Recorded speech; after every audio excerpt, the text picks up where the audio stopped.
Bismillahirrahmanirrahim. Assalamualaikum warahmatullahi wabarakatuh. Alhamdulillahi rabbil alamin. Wassalatu wassalamu ala ashrafil mursalin Nabiyyina Muhammadin wa ala alihi wa ashabihi ajma'in.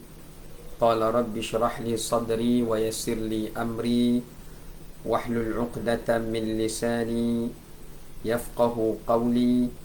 Subhanaka la ilma lana illa ma 'allamtana innaka antal alimul hakim wa la hawla wa la quwwata illa billahil aliyyil azim. Allahumma 'allimna ma yanfa'una wa dhakkirna minhu ma nusina. Allahumma faqihna fid din wa 'allimna at-ta'wil wahdina ila siratikal mustaqim. Amma ba'd. Alhamdulillah, kita rafakkan puji dan syukur kepada Allah Subhanahu wa taala di atas segala rahmat dan kurniaannya. Pada pagi yang mulia ini kita masih lagi dikurniakan kesihatan, keafiatan oleh Allah Subhanahu wa taala untuk dapat bersama-sama kita diberikan lagi kehidupan dan keafiatan oleh Allah untuk kita dapat mengecapi kehidupan pada hari ini.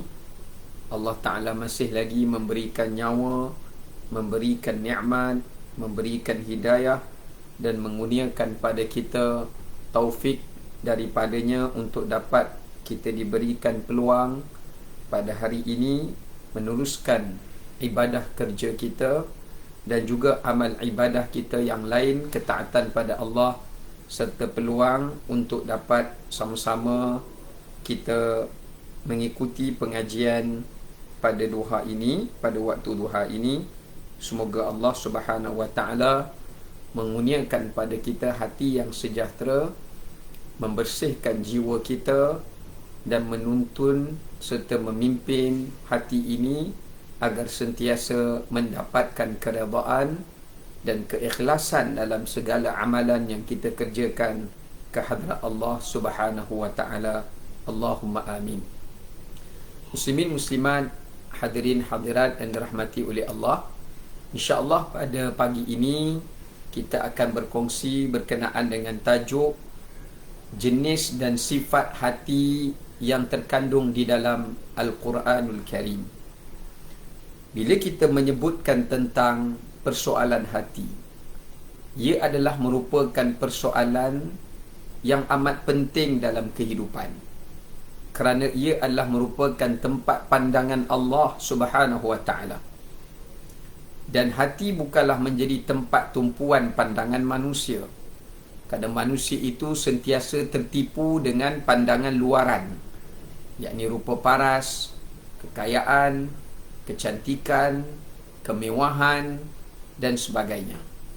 Tetapi ukuran yang menjadi tumpuan pandangan Allah Azza wa Jalla adalah merupakan di dalam tubuh manusia itu adanya seketul daging yang bernamanya hati. Ini yang disebutkan di dalam hadis Nabi sallallahu alaihi wasallam yang diriwayatkan oleh Al-Imam At-Tirmizi dan Abu Daud dan selainnya.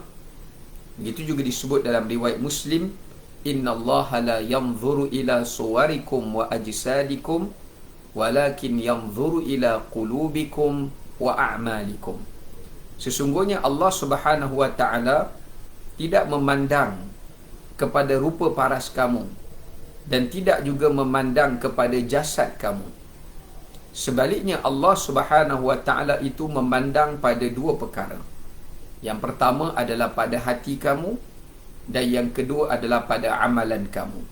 Kerana ialah yang menjadi tempat penilaian Allah Azza wa Jalla, kerana pada hati itu menjadi penentu kepada penerimaan amalan.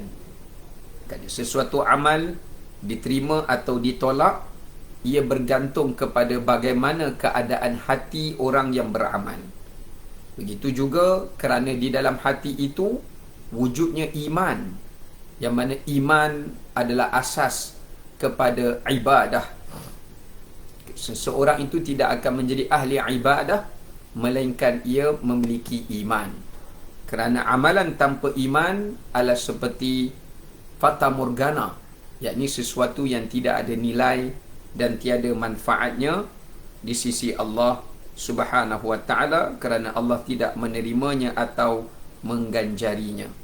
Maka ini satu perkara yang amat penting untuk kita sama-sama mentadabbur di dalam ayat Al-Quranul Karim. Apabila Quran berbicara, yakni Allah Ta'ala memberikan penerangan kepada kita tentang sifat-sifat hati manusia.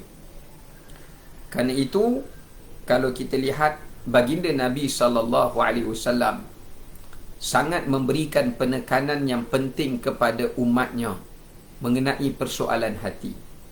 Sehingga kan baginda pernah mengatakan kepada, dalam satu riwayat hadis, baginda menyebutkan, sesungguhnya tidak ada sesuatu yang lebih aku takutkan kepada kamu, melainkan kerana hati-hati kamu ini berada di antara jari jemari Ar-Rahman.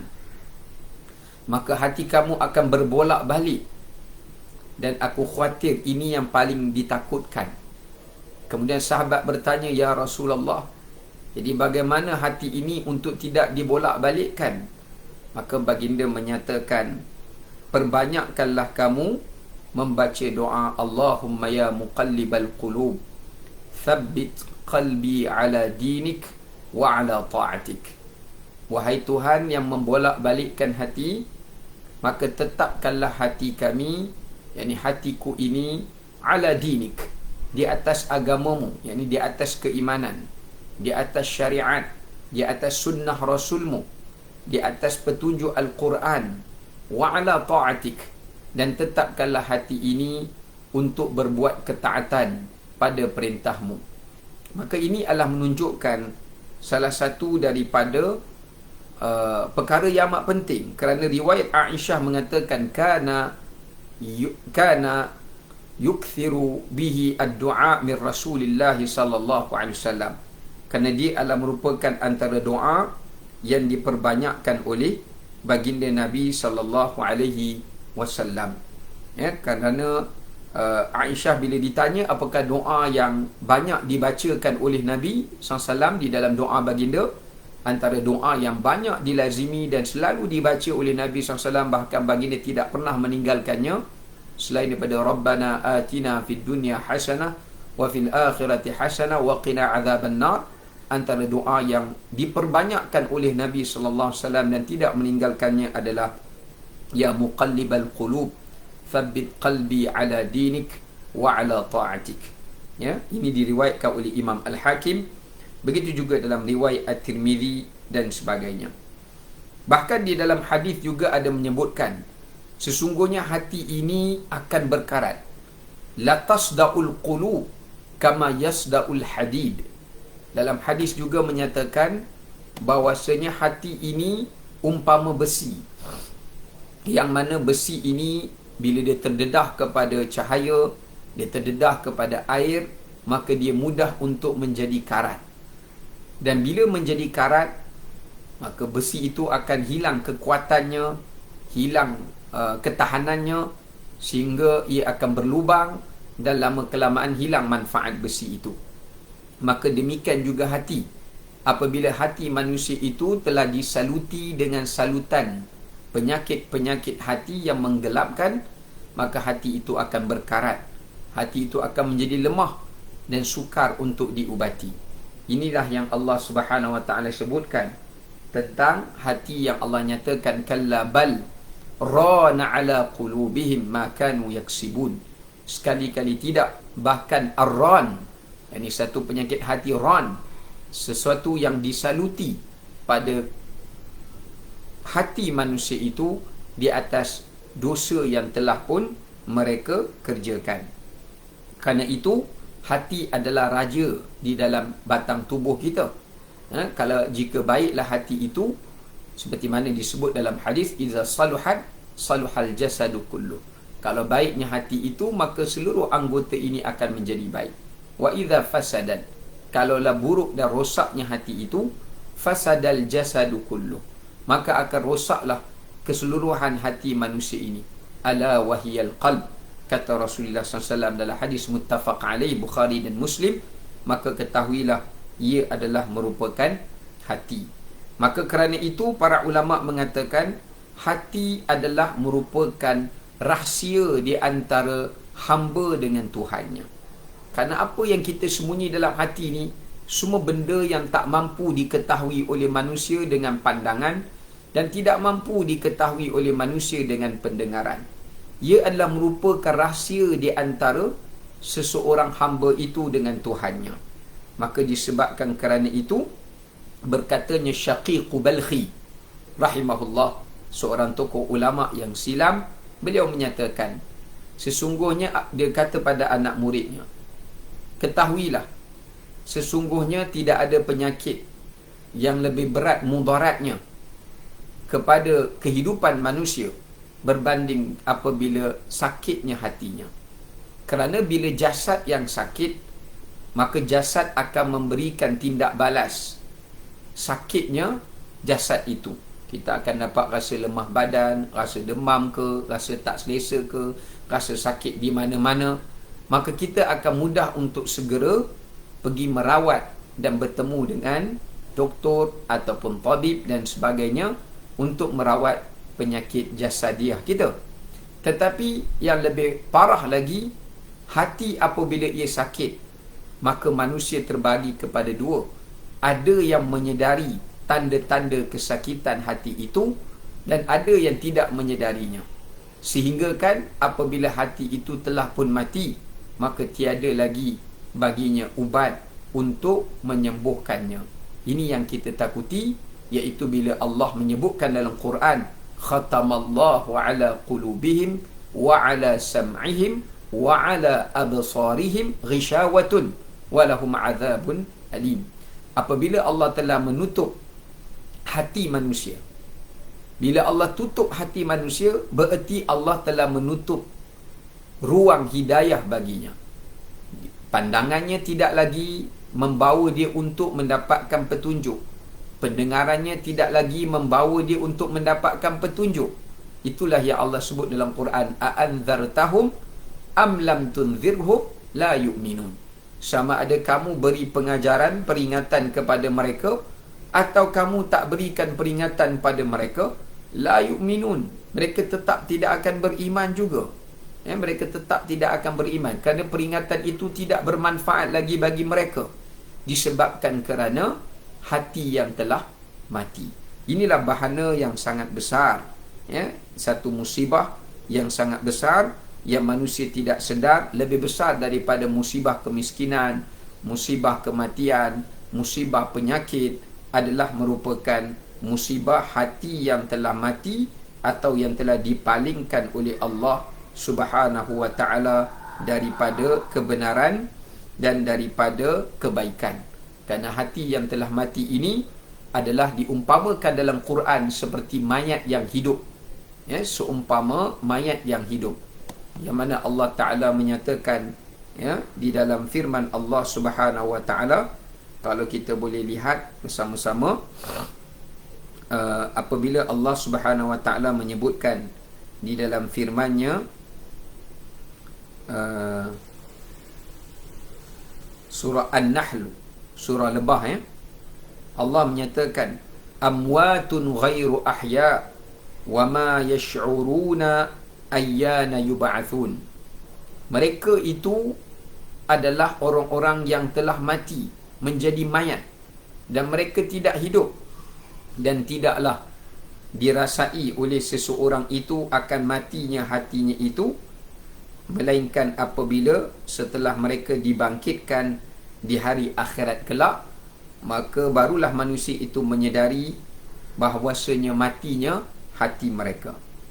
Baik hadirin yang saya kasihi, yang dirahmati oleh Allah Subhanahu wa ta'ala sekalian, sekarang ni kita nak kembali semula kepada tajuk kita, yakni berkenaan dengan jenis dan sifat-sifat hati menurut Al-Quran Al-Karim. Kerana terdapat bermacam-macam jenis hati dan sifat hati yang Allah Ta'ala khabarkan di dalam Al-Quran, di dalam Al-Quran. Baik. Okey, kita lihat antara sifat hati dan jenis hati di dalam Al-Quran, dan kita harapkan kita berusaha untuk kita memiliki salah satu daripada sifat hati ini, ya, supaya kita memiliki salah satu daripada sifat hati ini.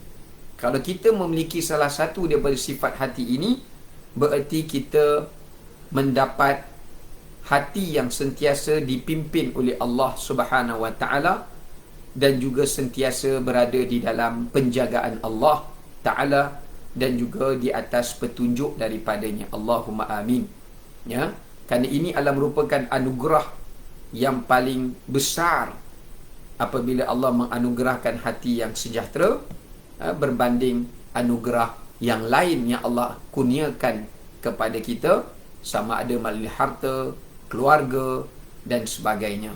Kerana dengan hati yang sejahtera inilah yang membawakan kepada kita kehidupan bersama dengan ilahi, kehidupan bersama dengan Allah, dan kehidupan bersama dengan syariatnya dan sunnah rasulnya, dan yang membawa kita kepada kehidupan yang abadi, yakni kehidupan di dalam syurga Allah Azza wa Jalla.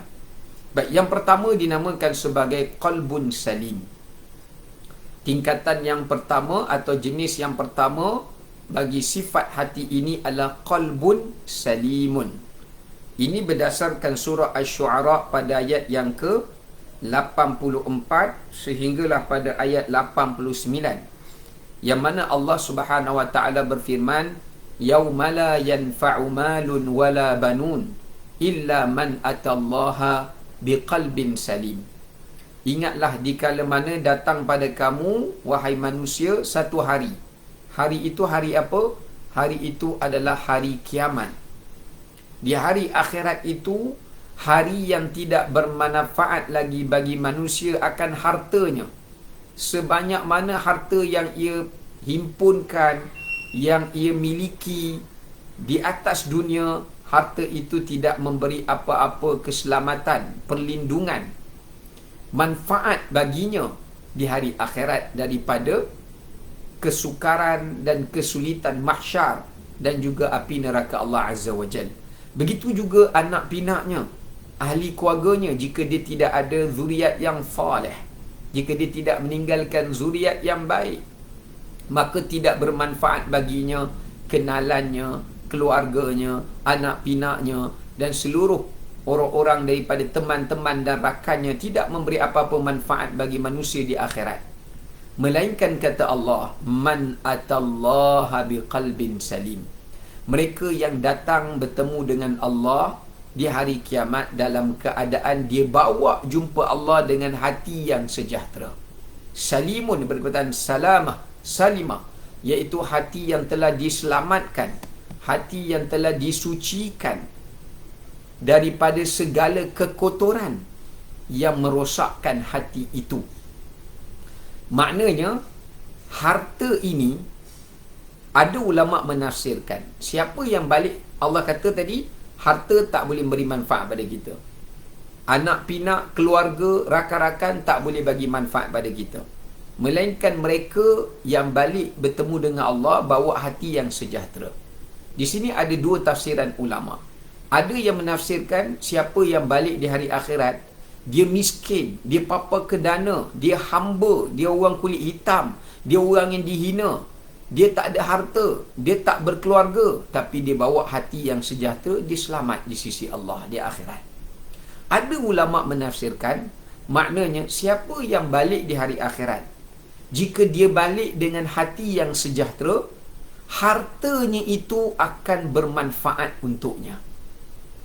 Kalau dia balik di akhirat, hatinya sejahtera, maka anak pinaknya dan juga ahli keluarganya akan bermanfaat baginya. Subhanallah. Ini menunjukkan pada kita, ini menunjukkan kepada kita betapa pentingnya peranan hati. Kerana dengan hati yang sejahtera, menjadi asbab harta yang kita milik dekat dunia itu bermanfaat untuk kita. Dengan hati yang sejahtera menyebabkan keluarga kita itu bermanfaat untuk kita di hari akhirat. Kenapa? Kerana orang yang memiliki hati yang sejahtera, dia akan menjadikan hartanya untuk akhiratnya, bukan semata-mata untuk dunianya. Dia akan menabung daripada bahagian hartanya itu untuk jariahnya, sebagai bekal baginya di hari akhirat, untuk dia mendapat syafaat daripada amal yang soleh yang telah dia lakukan daripada sedekah dan daripada perkara-perkara kebajikan yang selain daripadanya. Syarat kepada harta itu menjadi baik jika tuan yang memiliki harta itu memiliki hati yang baik. Harta itu akan menjadi fitnah dan akan menjadi musibah jika pemilik harta itu memiliki hati yang bermasalah, hati yang sakit, hati yang kotor. Maka akan bertambah kotorlah hati itu dengan harta yang ia miliki tadi. Begitu juga jika seseorang memiliki keluarga. Kalau dia memiliki hati yang baik, maka dia akan dapat mentarbiah dan mendidik keluarganya dengan hati yang baik. Dan jika dia memiliki hati yang tidak baik, maka dia, sedangkan keluarganya memiliki hati yang baik, mereka tidak akan saling bermanfaat antara satu dengan yang lain. Tapi kalau dia memiliki hati yang baik, keluarganya memiliki hati yang baik, mereka akan saling dapat memberi manfaat antara satu dengan yang lain. Inilah yang Allah sebut di dalam ayat Al-Quran dalam surah At-Tur. Allah menyatakan walladzina amanu wattaba'athum dhurriyyatuhum biimanin alhaqna bihim dhurriyyatahum wama alatnahum min amalihim min syai'. Orang-orang yang beriman dan diikuti dengan sesudah mereka, keturunan mereka daripada zuriat mereka yang beriman, maka kami akan himpunkan mereka, kami akan dampingkan mereka bersama-sama di hari akhirat nanti. Dan kami tidak akan mensia-siakan amalan antara mereka sedikit pun.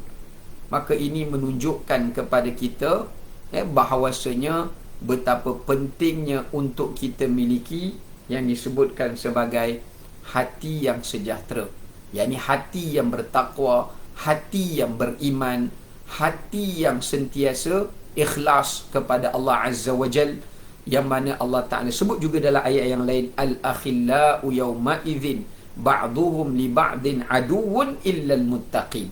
Semua manusia di hari akhirat, kenalan-kenalan, ahli keluarga akan menjadi musuh, melainkan mereka yang memiliki hati yang bertakwa, mereka akan saling bersahabat dan akan menjadi rakan dan teman di hari akhirat nanti.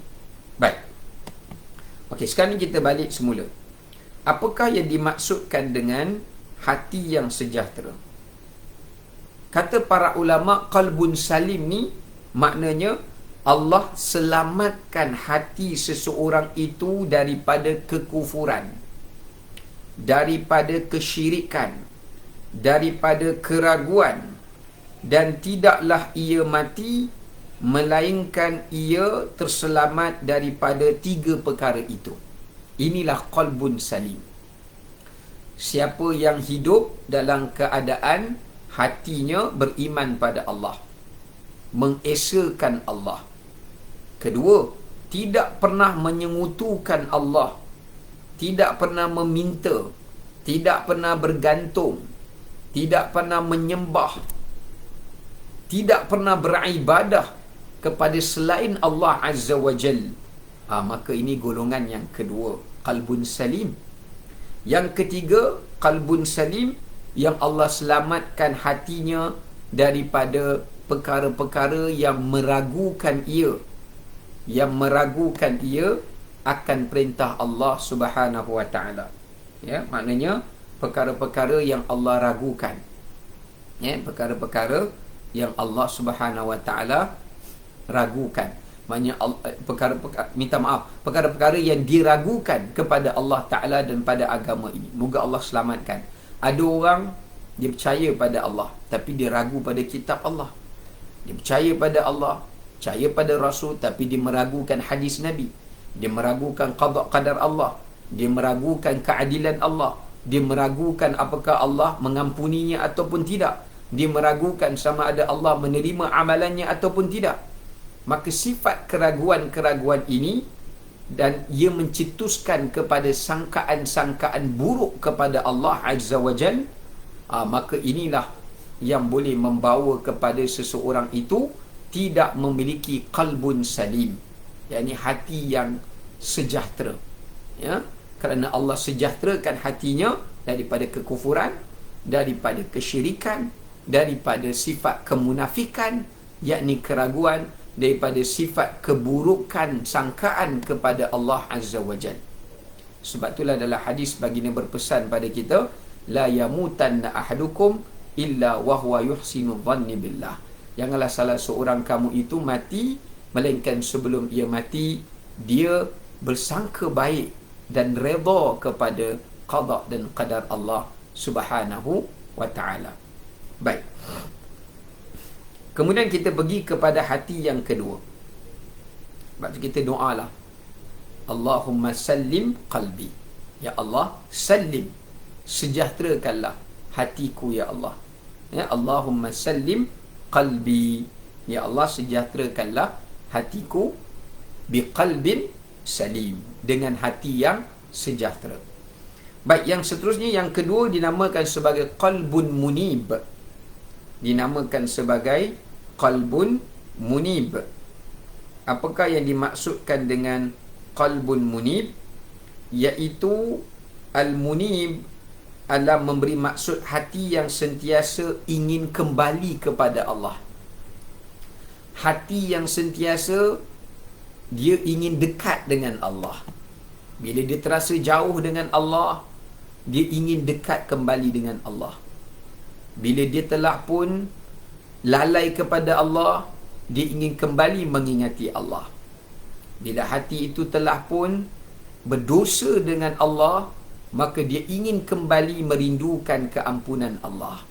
Bila hati itu telah pun risau dan bimbang dan takut akan kemurkaan Allah, ia akan segera kembali untuk mendambakan rahmat Allah. Bila hati itu telah pun lalai dengan kenikmatan dan kesenangan dunia sehingga melupakan akhiratnya, maka hati itu akan segera kembali mengingati tempat mereka yang telah Allah janjikan, yakni syurganya. Maka inilah yang dinamakan qalbun munib. Kita minta supaya Allah anugerahkan pada kita hati al-munib. Ini yang Allah Ta'ala sebut dalam surah Qaf pada ayat 33, yang mana Allah berfirman, man khasyiyar rahmana bil ghaib wa jaa biqalbin munib. Kata Allah Azza wa Jal, man khasyiyar rahman. Nak dapat hati yang munib ni adalah kena ada perasaan takut kepada Allah Azza wa Jal.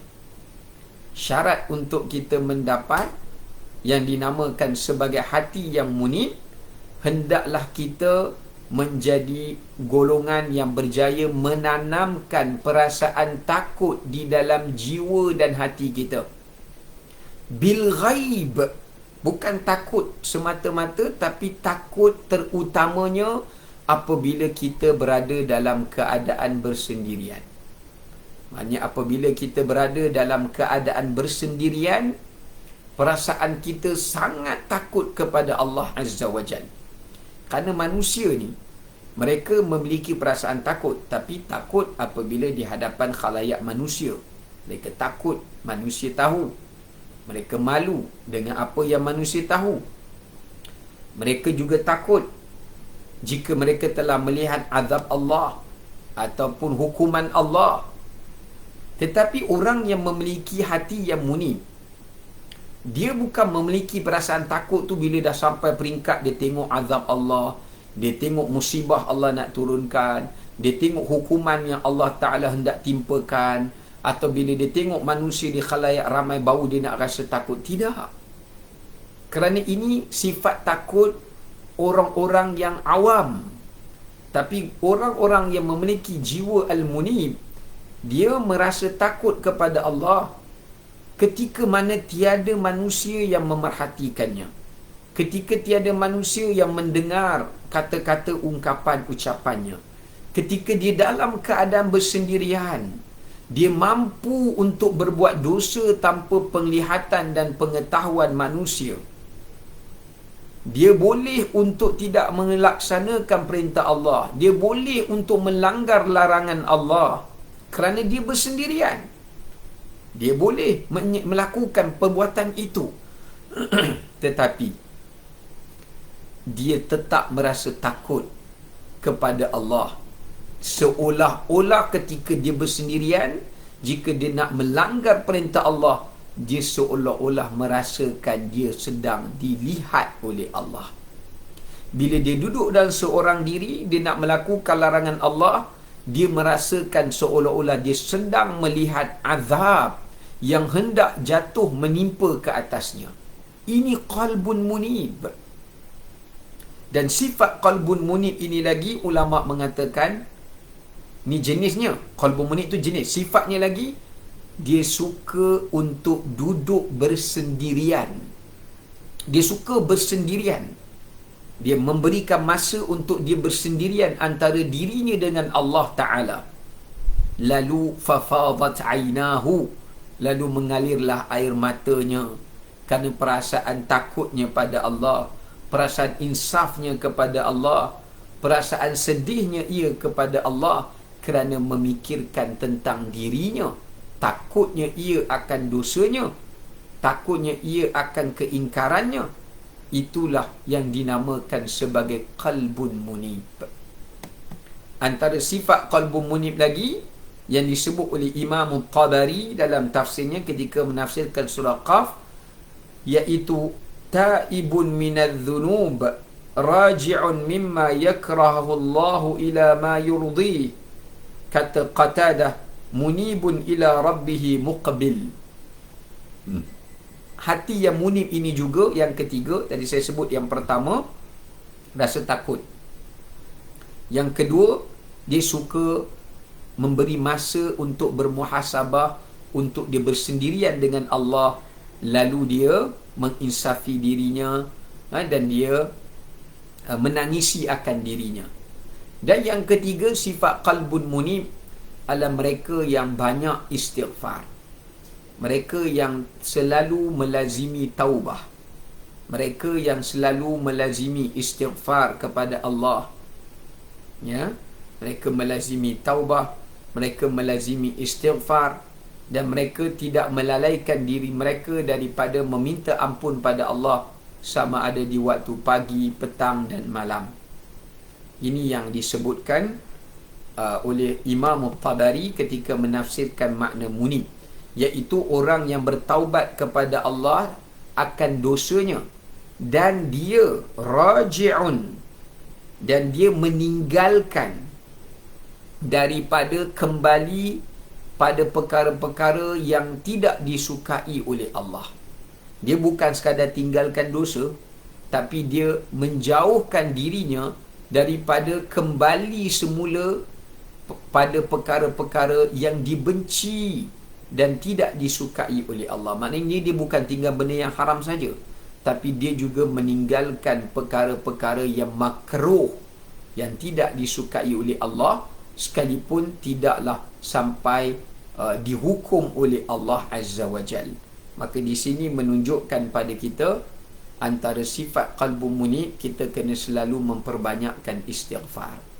Ya, terutamanya istighfar yang terbaik adalah istighfar di waktu sahur, yang mana Allah menyatakan dalam Quran, Allah memuji hamba-Nya, kanu qalilan minal laili ma yahja'un wa bil ashar hum yastaghfirun. Mereka hamba-hambaku ini, qalilan minal laili ma yahja'un, sangat sedikit mereka di malam hari untuk mereka tidur. wabil ashar, dan dikala waktu sahur mereka menyibukkan diri mereka yastaghfirun, untuk meminta ampun kepada Allah Subhanahu wa taala. Sebab tu bangunlah seketika lebih awal daripada waktu subuh masuk, untuk kita mengambil peluang beristighfar di waktu itu, kerana itu adalah waktu istighfar yang paling mujarrab dan yang paling terbaik, ya, untuk kita beristighfar. Ya, kita boleh beristighfar pada bila-bila masa, para ulama kata tidak ada masalah. Tetapi kalau bicara tentang waktu yang paling afdal untuk beristighfar, selain daripada selepas salat fardu, dan juga selain daripada istighfar sejurus seseorang itu meninggalkan dosanya dan bertaubat pada Allah, antara waktu istighfar yang paling terbaik juga adalah dia beristighfar di kala waktu sahur, kerana ia adalah waktu istighfar Nabi Yaqub alaihi salam memohon ampun kepada Allah Ta'ala kepada dosa-dosa kesalahan anaknya di atas apa yang telah mereka lakukan kepada baginda sendiri dan kepada adik mereka Yusuf alaihi salam. Baik. Kemudiannya kita lihat hati yang seterusnya. Itu hati yang kedua. Hati keseterusnya qalbun mutmain. Hati yang tenang. Ini yang juga sinonim dengan nafsul mutmainnah, yakni nafsu yang tenang. Sebab tu nafsu ni, kalau hati kita menjadi baik, insya-Allah nafsu kita pun akan jadi baik. Kalau sekiranya hati kita adalah qalbun salim, maka nafsu kita akan menjadi nafsun salim. Kalau hati kita tu qalbun munib, maka nafsu kita juga akan jadi nafsun munib. Ini menunjukkan bahawasanya betapa pentingnya peranan hati, kerana dia juga akan memberi kesan kepada nafsu kita, ya, kepada nafsu kita dan tingkatan darjah nafsu kita. Baik, salah satu daripada nafsu mutmainnah itu datang daripada qalbun munib, iaitu hati qalbun mutmain, iaitu hati yang tenang. Ini yang Allah sebutkan dalam surah Ar-Ra'du pada ayat 28. Allah berfirman, Alladzina amanu wa tatma'innu qulubuhum bi dzikrillah. Ala bi dzikrillahi tatma'innul qulub. Allah menyatakan alladzina amanu, adapun orang-orang yang beriman, wa tatma'inna, akan mendapat ketenangan, akan hati-hati mereka, bizikrillah, apabila mereka mengingati Allah. Allah bagi tahu hati yang tenang ni adalah hati yang apabila dia mendengar nama Allah, bila dia menyebut nama Allah, apabila dia mengingati Allah, dia mendengar nama Nabi SAW, mendengar hadis Nabi SAW, mendengar kisah Nabi SAW, dan juga dia mendengar daripada peringatan-peringatan yang baik, maka Allah akan menjadikan hatinya tenteram, Allah akan menjadikan hatinya tenang, Allah akan menjadikan hatinya lapang. Begitu juga apabila ia melakukan kebaikan, melakukan ibadah, melakukan amal saleh, maka Allah akan menganugerahkan kepada mereka ini jiwa dan hati yang tenang. Ini yang disebutkan oleh Imam At-Tabari. Apa kata Imam At-Tabari ketika menafsirkannya? Iaitu wataskanu qulubuhum watasta'nisu bi dzikrillah. Maknanya adalah hati yang mutmain ini apabila Allah mententeramkan hatinya. Lalu dengan cara Allah nak tenteramkan hatinya, Allah menjadikan keinginan bagi hatinya itu untuk mengingati Allah atau untuk menyebut nama Allah. Ini hati yang tenang. Ini jenis hati yang keberapa tadi kita sebut? Hati yang jenis yang ketiga kan? Jenis yang ketiga. Tapi sifat bagi hati yang tenang ini, yang pertama yakni Allah tenteramkan hatinya. Apa maksud Allah tenteramkan hatinya? Yakni Allah tenteramkan hatinya itu daripada kegelisahan, daripada kelelahan, daripada kebencian. Contoh, apabila seseorang itu menghadapi musibah, kena musibah, tak kiralah musibah pada tubuhnya, hartanya, keluarganya, dan apa saja musibah yang menimpa dirinya. Jadi jiwa orang yang tenang ini, Allah Ta'ala turunkan ketenangan pada hatinya, supaya dia dapat berhadapan dengan ujian dan musibah Allah itu dengan penuh kesabaran dan penuh dengan keredaan. Penuh dengan kesabaran, penuh dengan keredaan, penuh dengan kesyukuran kepada Allah. Dia tidak cepat membentak, dia tidak cepat untuk membangkang, dia tidak cepat untuk mempersoalkan, dia tidak cepat untuk mempertikaikan, dia tidak cepat untuk membantah. Ini adalah reaksi daripada hati yang tidak mendapat ketenangan daripada Allah Subhanahu wa Ta'ala. Sebaliknya, yang mendapatkan ketenangan itu, yakni apabila Allah Ta'ala mententeramkan hatinya dikala menimpa kepada mereka musibah, ditimpa kepada mereka kesedihan, kegelisahan, kesulitan, kepayahan, dan apa jua bentuk fitnah yang menimpa ke atas orang-orang yang beriman itu. Jadi Allah nak tenteramkan jiwa mereka supaya mereka tak berputus asa pada Allah, supaya mereka tidak bersangka buruk pada Allah, supaya mereka tidak kembali kepada kekufuran, dan supaya mereka tidak menjauhkan diri daripada kebaikan. Allah tenteramkan hati mereka dengan ketenangan.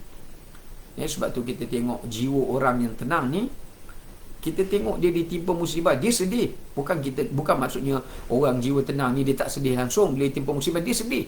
Tapi dia mengawal kesedihannya itu. Dia mengawal kesedihan dia. Dia gelisah. Dia sedang tertekan.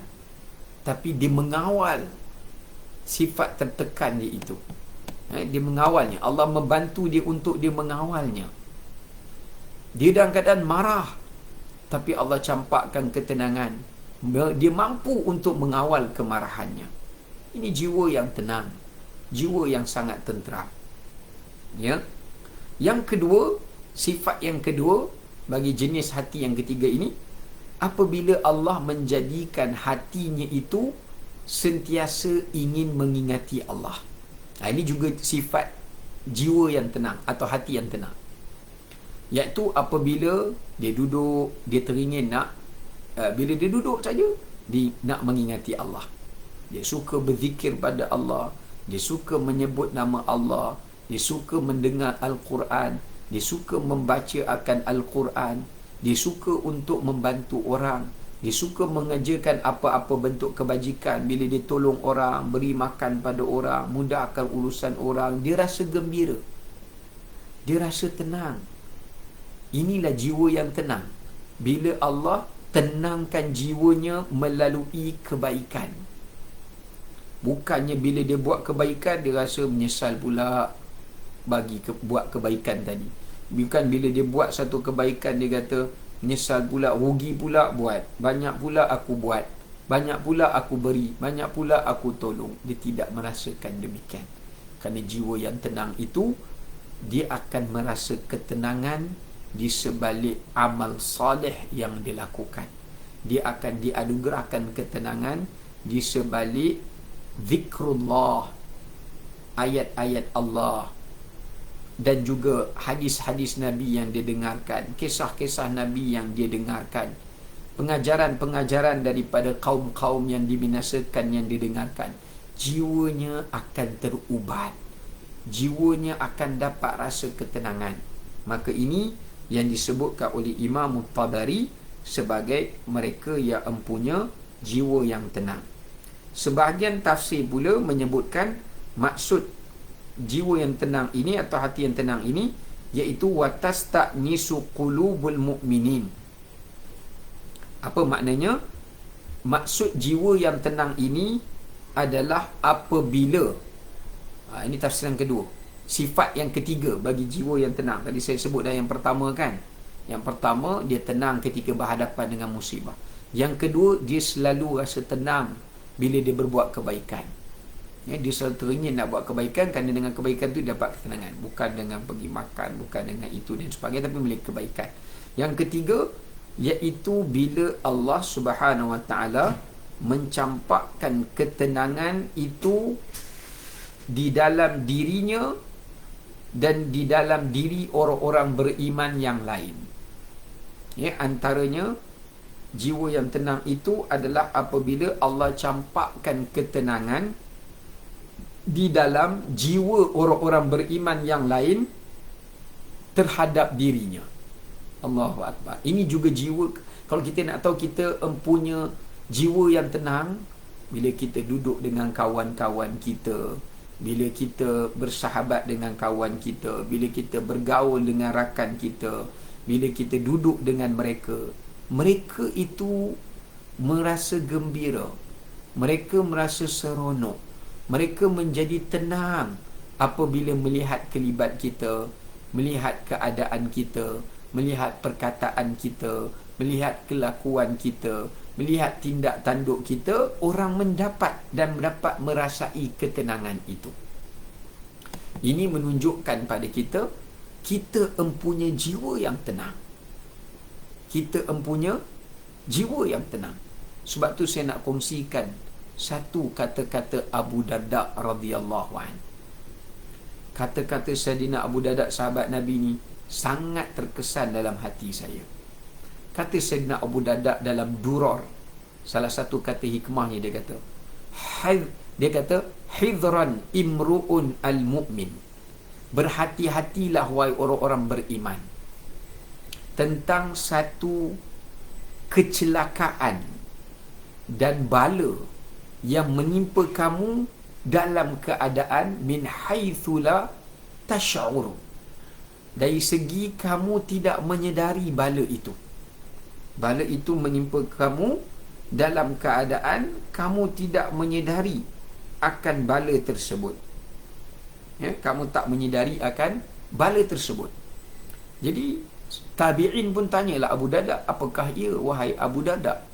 Maka kata sahabat Nabi ini, iaitu apabila Allah mencampakkan perasaan benci, perasaan tidak suka, perasaan tidak tenteram, perasaan yang buruk ke dalam jiwa orang-orang beriman terhadap diri kamu. Terhadap diri kamu. Maka ini memberikan isyarat, memberikan gambaran bahawasanya kamu termasuk di kalangan orang-orang yang dibenci oleh Allah Subhanahu Wa Taala. Suatu kadang-kadang kita tak tahu, kita tak dapat realize, kita tak dapat sedar, kita tak dapat realize, kita tak dapat sedar Allah suka kita ke Allah benci kita. Kita duk syok sendiri, oh Allah suka kita sebab kita masih boleh salat, Allah suka kita kerana kita masih boleh mengaji Quran, Allah suka kita kerana kita masih boleh pergi masjid. Jangan tertipu. Itu sahaja tidak mencukupi. Tetapi kita kena tengok juga tanda Allah sayang pada kita tu bukan melalui ibadat tu saja, tapi kita kena tengok seimbang tak kita dalam kita ibadat tu. Macam mana hubungan kita dengan manusia? Hablum minallah kita bagus, tapi hablum minan nas kita bagaimana? Ada orang hablum minan nas dia bagus, tapi jangan dia tertipu, kena tengok pula hablum minallah dia bagaimana. Kerana Allah melaknat dan menghina orang Yahudi kerana mereka mengabaikan dua tali ini. Sama ada hablum minallah atau dia abaikan satu lagi, hablum minan nas. Allah kata dalam surah Ali Imran, duribat alaihimudz zillatu aynama thuqifu illa bihablim minallah wa hablim minan nas wa ba'u bighadabin minallah wa duribat alaihimul maskanah. Ingat, ada 3 benda kalau siapa tak jaga 2 tali ini. Dalam hidup kita, bukan jaga salah satu, jaga kedua-duanya. Kalau siapa tak jaga kedua-duanya, 3 bala ini menimpa dia. Ya Allah sebut dalam Quran. Pertama, az-zillah. Az-zillah. Semua orang jadi tak suka dekat dia. Dia duduk dengan orang, dia nak kawan dengan orang, orang tak selesa. Dia duduk dengan orang, orang tak suka dia. Orang tak senang dengan dia. Dan yang tak senang ni bukan orang biasa, orang yang baik-baik juga. Apatah lagi orang awam yang biasa. Yang kedua, maskanah. Waduribat alaihimul maskanah. Allah bagi hidup mereka ni tak ada berkat. Allah cabut berkat. Maskanah, hidup dalam kemelaratan. Hidup dalam keadaan terbuang. Seperti mana Yahudi sekarang ni. Dibenci, dicerca. Maknanya hidup mereka dalam keadaan hilang keberkatan. Ya, tak ada keberkatan. Kemudian waba'u bi ghadabin minallah. Hidup mereka pula dalam keadaan dibenci dan dimurkai oleh Allah Azza wa Jalla.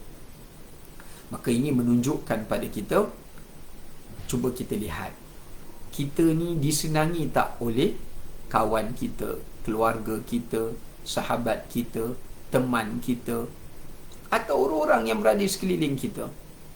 Jika tidak, inilah peringatan Abu Darda yang kita tak sedar, satu kecelakaan yang menimpa kita tanpa keadaan kita tak sedar. Satu bala musibah yang menimpa kita dalam keadaan kita tidak menyedarinya. Ya, maka sebab itu hati yang tenang ini, kata para ulama, apabila Allah mencampakkan ketenangan di dalam jiwa orang-orang beriman yang lain terhadap diri kita. Ya, orang beriman yang lain merasa tenang terhadap diri kita. Bila orang mendapat ketenangan dengan perkataan kita, orang mendapat ketenangan melalui perbuatan kita, ya, dan juga melalui amalan kita dan sebagainya, maka ini adalah menunjukkan salah satu daripada isyarat, ya, akan seseorang itu empunya milik hati yang tenang. Yang keempat, sifat hati yang tenang, iaitu adalah seperti mana Allah sebut dalam surah An-Nahl, surah Lebah ayat 105. Illa man ukriha wa qalbuhu mutmainnun bil iman. Hati yang tenang ini adalah apabila Allah memberikan ketenangan di dalam jiwanya daripada, bukan sekadar daripada musibah saja, tapi ketenangan yang Allah campakkan ke dalam dirinya dengan keimanan, agar dia tidak merasa sedih ataupun tidak merasa menyesal jika dia meninggalkan dosa, atau jika terluput daripadanya akan dunianya. Dia tetap tidak sedih, dia tetap tidak akan merasa menyesal. Contoh, bila dia bertaubat akan satu dosa, dia tinggalkan satu dosa yang dulu dia gemar melakukan dosa itu, jadi dia tidak akan rasa menyesal kerana pergi tinggalkan dosa itu. Dia tidak merasa menyesal kerana terpaksa meninggalkan benda yang disukai daripada benda yang haram tadi itu. Ya, dia tak rasa menyesal, dia tak rasa, orang kata apa, ingin buat lagi. Ya, sebaliknya Allah Subhanahu wa taala memberikan ketenangan. Seperti orang kafir, bila dia mengucap syahadah, dia rasa tenang kerana dia rasa tak menyesal dia tinggalkan kekufuran itu. Seperti mana orang beriman tak menyesal bila dia tinggalkan kejahatan itu. Walaupun mungkin bila dia berhijrah, dia tak dapatlah kaya macam mana dia kaya dulu. Mungkin dia tak boleh kaya macam sekaya dulu kerana taubatnya. Tapi dia tak menyesal. Dia tak menyesal kerana hilang bahagian dunianya, kerana asalkan dia mendapatkan redha Allah dan asalkan dia dapat keampunan Allah, kerana itu lebih bernilai. Keampunan Allah, redha Allah, kasih sayang Allah itu lebih bernilai untuk dia cagarkan dan dia tebus dan dia korbankan daripada dunianya, kesenangannya, tetapi boleh mengundang kepada murka Allah, benci Allah ke atas dirinya. Ini orang-orang yang jiwa yang tenang. Seperti mana sahabat Muhajirin tinggalkan kota Mekah, tinggalkan tempat tinggal, tinggalkan rumah, tinggalkan segala-galanya. Sebatang kara mereka pergi ke Madinah, tapi mereka tak pernah menyesal. Kerana mereka lebih rasa tenang asalkan mereka dapat beriman, mereka dapat beribadah pada Allah dalam keadaan yang tenang. Ni yang kita risau ni, jiwa yang tak tenang ni, orang yang tak mempunyai jiwa tenang ni, bila dia tertinggal kebaikan, dia pula rasa tenang. Oh, bersyukur, Alhamdulillah, tak ada kuliah, relax lah sikit kita. Dia pula rasa tenang bila kebaikan tu dia tak dapat kerjakan. Patutnya dia kena baca Quran, hari ni ada tadarus dalam grup, kemudian tak jadi. Oh, dia rasa tenang, seronok lah, rasa tenang. Bukan dia rasa tenang kerana terluput kebaikannya atau akhiratnya, tetapi dia merasa tenang apabila kehilangan dunianya. Kerana dia sedar, hati yang tenang ni dia sedar kerana apa yang dia miliki daripada dunia itu bukanlah miliknya, tetapi adalah merupakan milik Allah Subhanahu wa ta'ala. Baik, itu antara sifat hati yang tenang. Allah tenangkan ia daripada mengulangi dosa dan daripada keinsafannya terhadap dosa, dan Allah tenangkan dia daripada rasa keinginan untuk kembali berbuat dosa itu. Kemudian kita tengok hati yang seterusnya. Hati yang seterusnya disebut sebagai qalbun thabit. Disebut sebagai qalbun thabit. Ini hati yang tetap. Thabit maknanya hati yang tetap.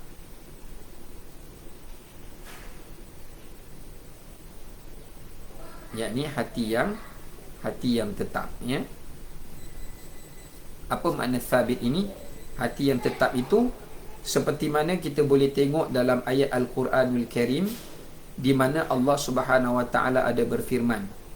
Allah menyatakan, wa kullan naqussu 'alaika min anba'ir rusuli ma nuthabbitu bihi fuadak.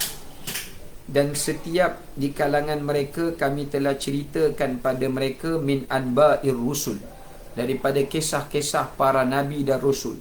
Ma nuthabbitu bihi fuadak. Kata Allah Ta'ala, ada sebahagian di kalangan kamu ni, bila kami bawakan cerita kisah-kisah para nabi, kami bawakan kisah-kisah para rasul, bila mereka mendengar kisah para nabi dan kisah para rasul itu, nuthabbitu bihi fuadak, benda itu dapat mencetuskan dan melahirkan sifat ketetapan hati. Maksudnya hati mereka menjadi semakin kuat, hati mereka menjadi semakin teguh, hati mereka semakin tabah kerana termotivasi daripada cerita-cerita para nabi dan para rasul. Ini hati yang thabit. Contohnya,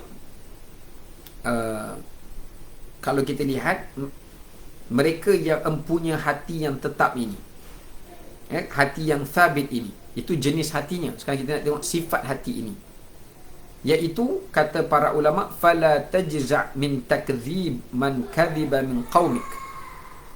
Antaranya hati yang tetap ini, iaitu hati yang Allah teguhkan di atas kebenaran. Dia adalah hati yang bila dia tengok kebenaran, dia ikut kebenaran, dia tetap di atas kebenaran. Maka bila adanya halangan, tuhmahan, cercaan, rintangan ataupun penyiksaan ataupun tekanan ke atas dirinya, dia tetap teguh. Dia tetap teguh dan dia tidak dapat digoyangkan. Dia tidak dapat digoyangkan, ya, oleh halangan-halangan tadi. Iman dia tidak tergoyang dengan apa cabaran-cabaran yang menghampirinya.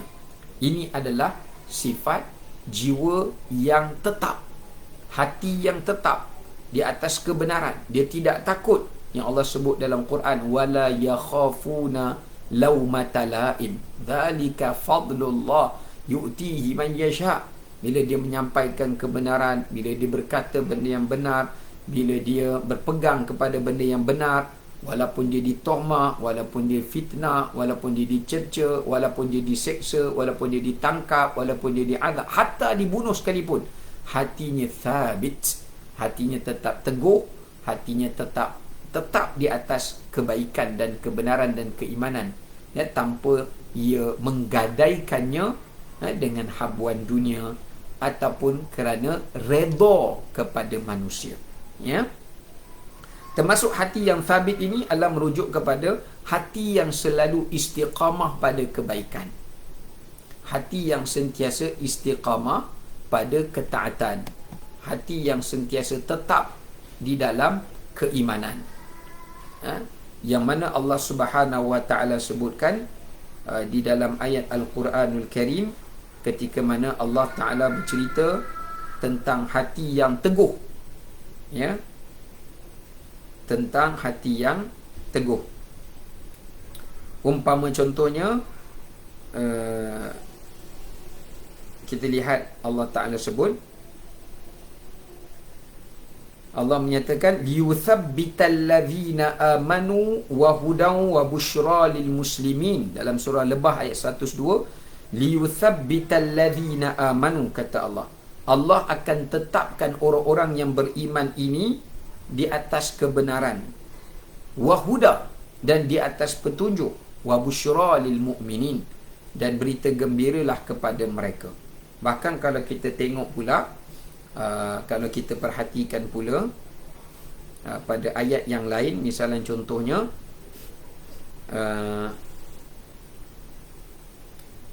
misalnya contohnya Allah Subhanahu wa taala sebutkan di dalam surah Hud alaihi salam tentang hati yang istiqamah sehingga dia mati di atas keimanan dan dia mati di atas kebenaran. Fastaqim kama umirta wa man taba ma'aka wala tatghaw. Kata Allah, beristiqamahlah kamu, wahai orang-orang beriman, di atas apa yang telah Allah perintahkan pada kamu. Pertama, hati yang tetap ni, dia boleh istiqamah melaksanakan apa yang Allah suruh dan meninggalkan apa yang Allah larang. Itu satu. Nombor dua, wa man taba, dia dapat istiqamah untuk bertaubat kepada Allah. Nombor tiga, wala tatghaw, dia boleh istiqamah supaya dia tidak melakukan perkara-perkara yang melampau batas. Dia boleh istiqamah supaya dia tidak melakukan perkara yang melampaui batas. Maknanya dia tidak melakukan kezaliman, dia tidak melakukan kerosakan. Jadi siapa yang boleh melampaui batas ni, termasuklah dia kufur, mati dalam kekufuran. Maknanya Allah selamatkan dia pelihara tiga benda. Dia istiqamah mentaati Allah sampailah ke akhir hayatnya. Dia istiqamah meninggalkan dosa dan tidak mengulangi kembali dosa, dia dapat istiqamah. Dan yang ketiga, dia istiqamah daripada berbuat zalim kepada manusia. Jadi dia jaga hak Allah, kemudian dia jaga diri dia daripada larangan Allah.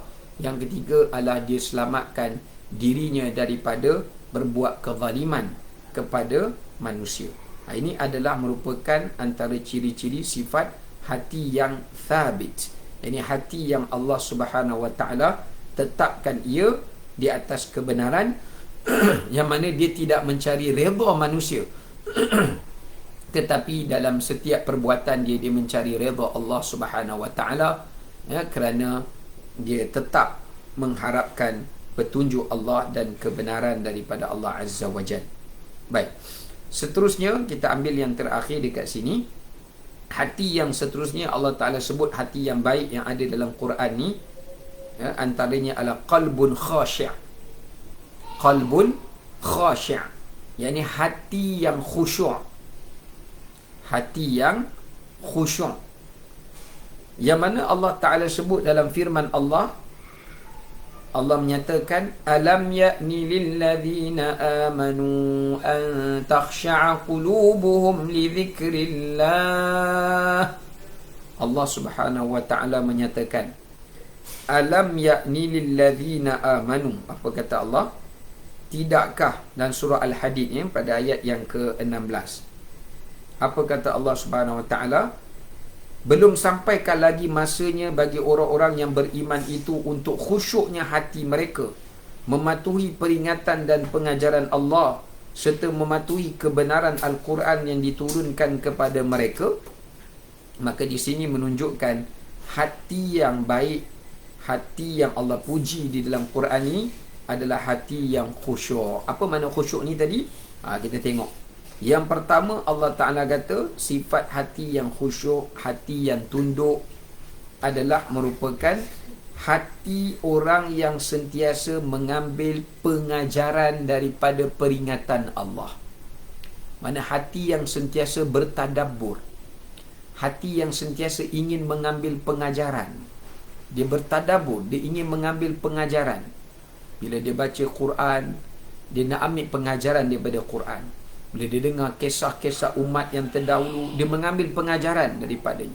Bila dia membaca hadis-hadis Nabi, kisah-kisah para Nabi dan sirah mereka, mereka mengambil pengajaran. Maknanya hati yang khusyuk ini adalah merupakan hati yang sentiasa ingin mendengar peringatan. Hati yang sentiasa dahagakan peringatan, dahagakan pengajaran, supaya peringatan dan pengajaran ini memberikan manfaat kepada jiwa mereka dan hati mereka daripada kelalaian dan daripada kealpaan. Ya, dan juga hati yang khusyuk ini juga adalah merupakan hati manusia yang tidak membiarkan diri mereka itu, yang Allah sebut di hujung tu, fatala alaihimul amad faqasat qulubuhum. Mereka tak menjadikan hati mereka itu tala alaihimul aman, terus panjang dengan angan-angan hingga menyebabkan hati mereka mati. Hati yang khusyuk ni hati yang sentiasa mengingati kematian, membuat persediaan menghadapinya, hati yang memikirkan tentang akhirat, membuat persediaan menghadapinya, dan sentiasa bersedia dengan bekalan-bekalan daripada amalannya. Disebabkan kerana mereka tidak memiliki angan-angan yang panjang tentang dunia ini. Ya, sebab itu di dalam satu riwayat menyebutkan apabila bertambahnya usia anak Adam, akan bertambah bersama dengan anak Adam tu dua perkara. Makin bertambah umur kita, sedar tak sedar dua benda ini juga akan bertambah seiring dengan bertambahnya usia kita, disebut dalam beberapa riwayat. Yang pertama, bila bertambah umur kita, bertambahlah angan-angan kita. Angan-angan kita, kita rasa kita nak umur panjang. Angan-angan kita, kita rasa kita hidup lama.